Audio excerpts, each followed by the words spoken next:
Starting से लो आ रही है, स्टार्टिंग से लो आ रही बेटा? Yes sir. तो आपको बीच में समझ में नहीं आया था? नो सर, एक मिनट एक मिनट सही एक आ मिनट। रही है सर वॉइस।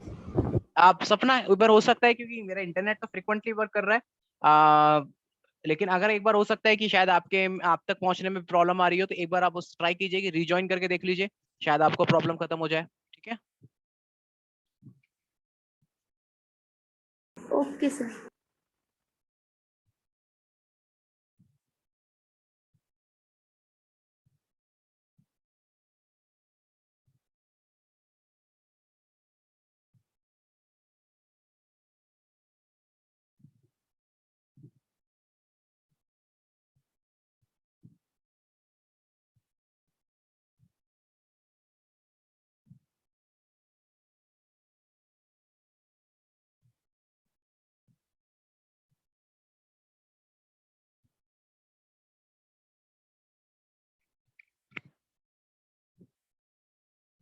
सडन लिख लिया बेटा सबने?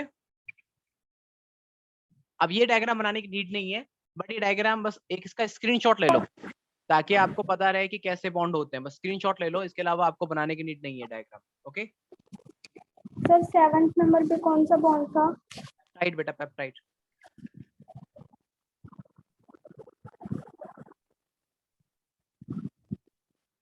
ठीक है, अब आपको देखिए, जो आपको क्या कहते हैं बेटा, ध्यान रखना, ये सारे बॉन्ड आपके सारे बॉन्ड टर्सरी स्ट्रक्चर को स्टेबल करने में मदद करते हैं।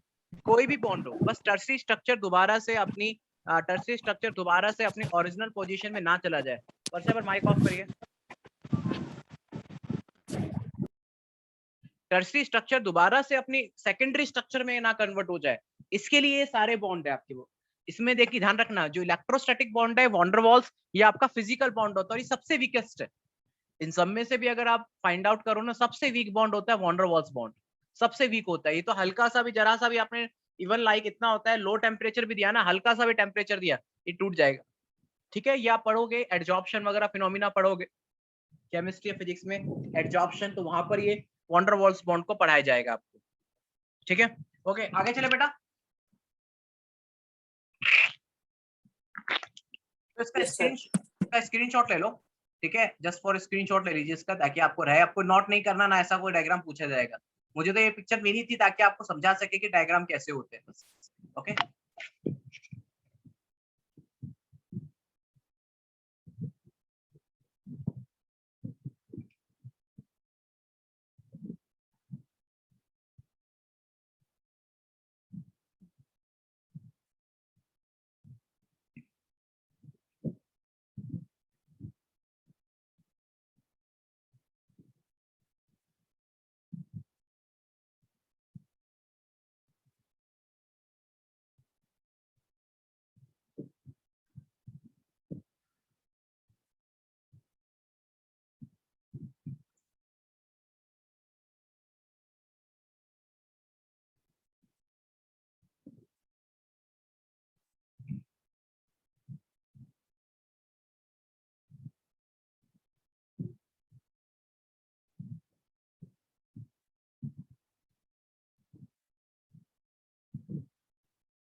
लिख लिया बेटा?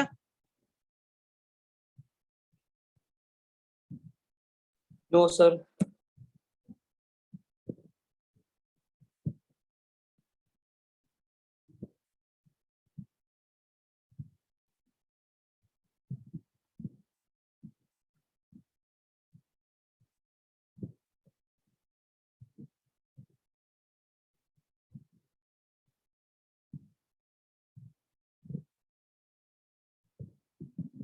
ओके, अब लिख लिया बेटा?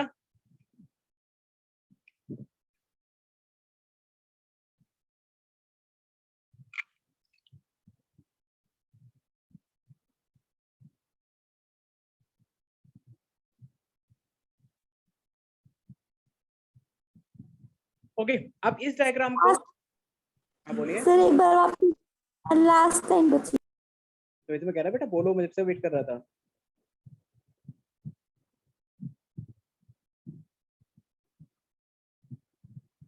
सर हो गया।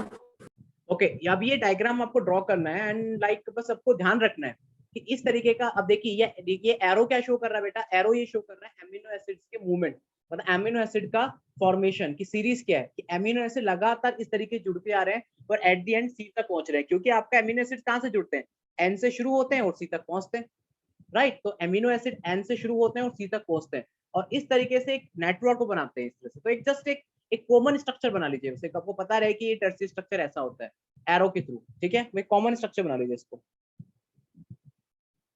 सर आपने क्या बताया, वापस बता सकते हैं? आपकी आवाज ही नहीं आ रही, आज बहुत कम आ रही है। बेटा मेरी आवाज प्रणय आपको मेरी आवाज आ रही है बेटा, ये कम आ रही है? सर सही आ रही है, कम नहीं हाँ, आ रही सर। बेटा हो सकता है कि शायद आपका आज इंटरनेट प्रॉब्लम हो, फिर भी सुन लीजिए, मैंने रिकॉर्ड कर रखे हैं सारे लेक्चर, रिकॉर्डिंग है सबकी, फिर भी मैं आपको प्रोवाइड कर दूंगा। फिर सुनिएगा, यहाँ पर आपका जो आई मीन लाइक जो टर्सरी स्ट्रक्चर होता है, it start with the N and end up to the C, मतलब नाइट्रोजन से शुरू होता है और end up to the C. Okay, यहाँ पर आपके जितने भी एमिनो एसिड्स होते हैं, they are form, they are arrange one by one, एक दूसरे पे अरेंज होते हैं। ये जो एरो दिख रहा है ना, that what the arrow is showing, arrow ये दिखा रहा है कि यहाँ पे कैसे एमिनो एसिड्स एक दूसरे के साथ अरेंज होकर टर्सरी स्ट्रक्चर का फॉर्मेशन करते हैं, राइट। अब ठीक है बेटा? Okay sir.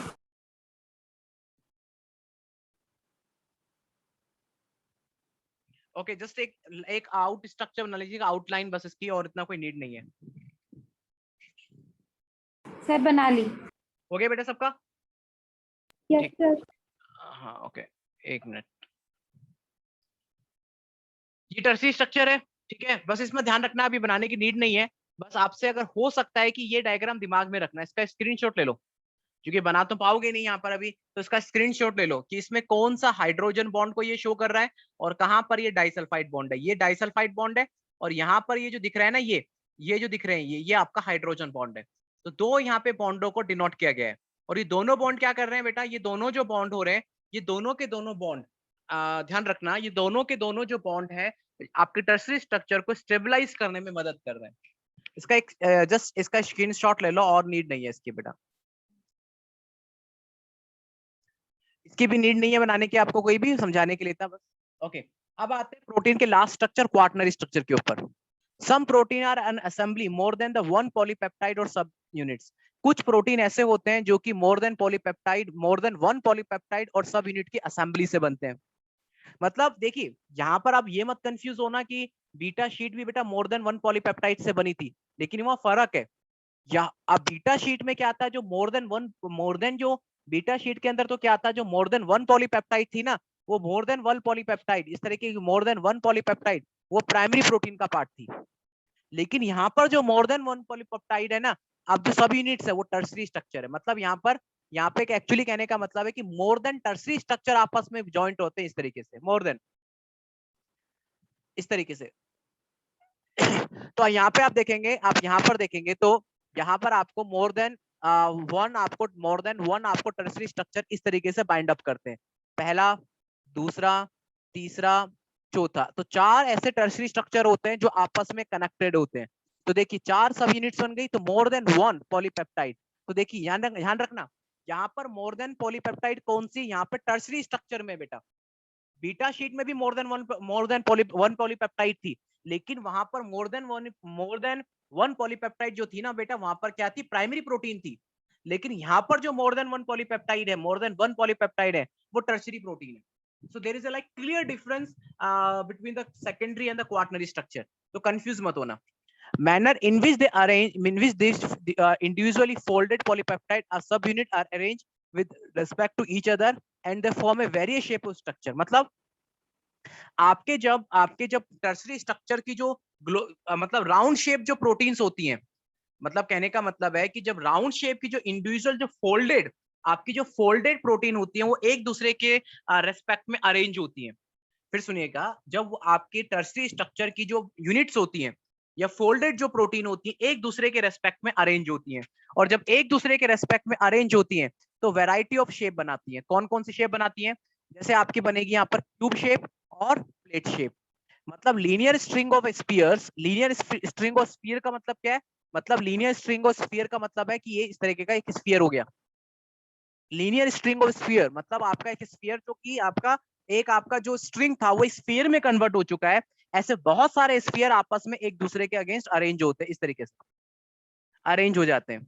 Okay, it may be anything, right? It may B 2, it may be more than 3, more than 4, it may be anything. Number का कोई फिक्स नहीं रखा है आप। तो या तो क्यूब शेप बनेगा या प्लेट शेप बनेगा। क्यूब शेप में क्या होता है बेटा? क्यूब शेप में क्या होता है और प्लेट शेप बनेगा। मतलब या तो क्यूब शेप का स्ट्रक्चर बनाते हैं या प्लेट शेप में स्ट्रक्चर बनाते हैं। दो तरीके के डिफरेंट, मतलब या तो जो आपका ये बनेगा ना, या तो ये प्लेट शेप में बनेगा या क्यूब शेप में बनेगा। तो ऐसे ऐसे इस तरीके के ये स्ट्रक्चर आपस में जुड़कर बनाते हैं। और इसका जो okay, architecture of A protein otherwise called the quaternary structure. Example के लिए आता है ह्यूमन हीमोग्लोबिन। याद रखना, एग्जाम्पल के लिए क्या आता है? Adult human haemoglobin. Adult human haemoglobin आपका एग्जाम्पल आता है। फिर सुनिएगा, होता है क्या है बेटा कि इसमें आपकी जो टर्शरी स्ट्रक्चर्स हैं, टर्शरी स्ट्रक्चर की जो फोल्डेड प्रोटीन होती हैं, they just arrange to each other, they arrange like to each other. वो एक दूसरे के अगेंस्ट वो अपने आप को अरेंज करती है। और जब ऐसी फोल्डेड प्रोटीन जब एक दूसरे के अगेंस्ट अपने आप को अरेंज करेंगी, तो अरेंज करने से क्या होता है बेटा कि एक फोल्डेड एक प्रोटीन बनाती है। मतलब एक तरीके के स्ट्रक्चर बनाती है, that may be like a it may be like an plate shape, और it may be like in cube shape. Plate होते हैं ना, मतलब प्लेट कहने का मतलब क्या हो गया? प्लेट कहने का मतलब क्या हो गया कि एक तो प्लेट शेप का हो सकता है, ये तो जैसे कि मान के चलो क्यूब शेप हो गया, और आपका कोई एक प्लेट शेप का हो सकता है, इस तरीके का हो सकता है। या तो क्यूब शेप का बनेगा या फिर प्लेट शेप का बनेगा, इट मे बी एनीथिंग।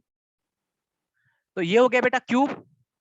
जैसे होती है ना आइस की क्यूब होती है, ओके, लाइक जो वैसे क्यूब बनेगा, और लाइक ये प्लेट शेप का बनेगा।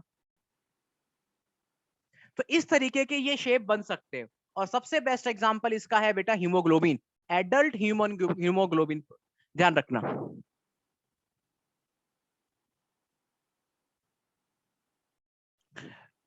कोई नहीं वर्षा, अगर लीव हो गए हो तो कोई नहीं, मैंने लेक्चर रिकॉर्डिंग पे ले रखा है।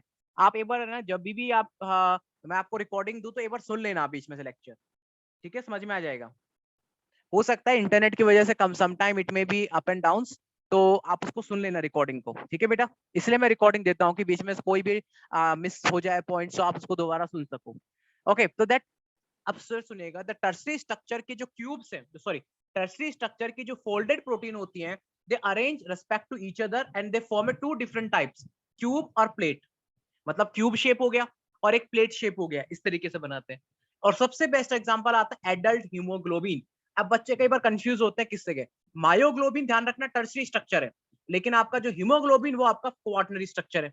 हालांकि दोनों का काम एक होता है, दोनों का काम ऑक्सीजन को कैरी करना है, लेकिन एक टर्सरी स्ट्रक्चर है, एक क्वाटरनरी स्ट्रक्चर है। तो structure wise, example wise clearly ध्यान रखना। अब दोबारा से अगर रिवाइज करो, प्राइमरी प्रोटीन के एग्जांपल क्या आता है? Insulin hormone. सेकेंडरी प्रोटीन के दो थे, अल्फा हेलिक्स और बीटा शीट। अल्फा हेलिक्स के कौन से एग्जांपल थे? Creatine protein, right? Creatine protein के अलावा दूसरा था आपका क्रिएटिन प्रोटीन था। क्रिएटिन के अलावा कोलेजन उसका एक टाइप था, लाइक, तो इसका एग्जांपल थे ये। फिर आपका आता है जैसे कि दूसरा आता है आपका बीटा शीट, उसका एग्जांपल क्या था? सिल्क। टर्शरी में आइए, टर्शरी के एग्जांपल क्या? एंजाइम्स और मायोग्लोबिन। और क्वाटरनरी का है बेटा हीमोग्लोबिन। एग्जांपल क्लियरली कट याद रखना, क्लियर कट एग्जांपल याद रखना। कुछ एग्जांपल्स आपकी बुक में दे रखे हैं एनसीईआरटी में, और कुछ के एग्जांपल मैंने अपनी साइड से ऐड किए, जो कि वो किसी अदर फॉर्म में पूछे जा सकते हैं। ओके, कोई डाउट फ्रॉम योर साइड? कोई भी डाउट?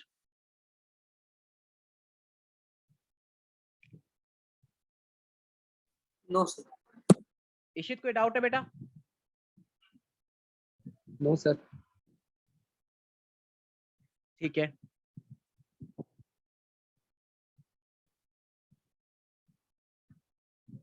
एक मिनट, अब एक मिनट। चलिए पहले आप ये नोट कर लो, जो नोट कर लीजिए, फिर हम एक साथ हीमोग्लोबिन को समझेंगे, ठीक है? क्वाटरनरी स्ट्रक्चर, हेडलाइन पुट कर लेना, क्वाटरनरी स्ट्रक्चर, ठीक है?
ओके, नोट कर लिया बेटा।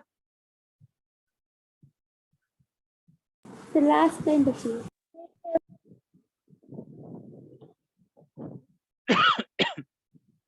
ध्यान रखिए, try to clear your concept, अपने कॉन्सेप्ट को क्लियर करने की कोशिश करिए।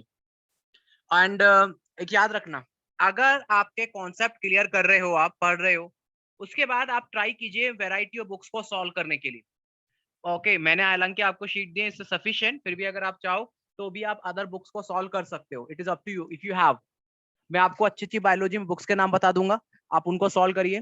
ट्रूमैन है, डॉक्टर अली की बुक है, प्रदीप है, इसके अलावा इसके अलावा आपके डॉक्टर अली है, ये ट्रूमैन है, प्रदीप है, ये आई थिंक अच्छी बुक्स है। आप दिनेश है, ओके, ये अच्छी बुक्स हैं आपकी, आप इनको सॉल्व कर सकते हो, कोई दिक्कत नहीं है। लेकिन अगर आपके क्वेश्चन 90% से कम सॉल्व हो रहे हैं तो मतलब somewhere you have a problem, आप में डाउट्स है। अगर आपके 90% से कम क्वेश्चन सॉल्व हो रहे हैं किसी भी बुक में जो आपने टॉपिक पढ़ लिया है, तो मतलब आपको वो टॉपिक अभी अच्छे से पढ़ने की नीड है।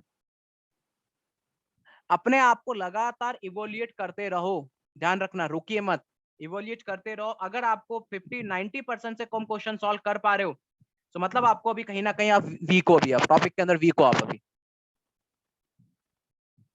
90% तक क्वेश्चन सॉल्व होने चाहिए आपके अब हर टेक्स्ट बुक से। ओके,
नोट कर लिया बेटा?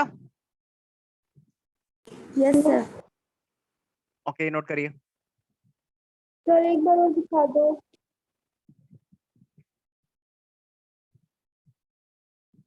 हो गया नोट अब? Yes sir.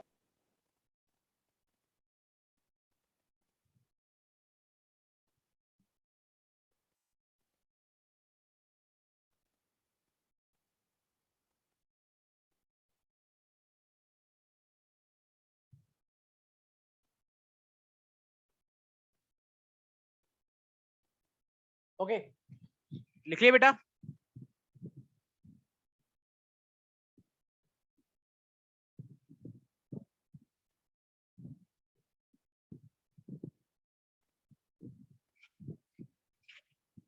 लिख लिया?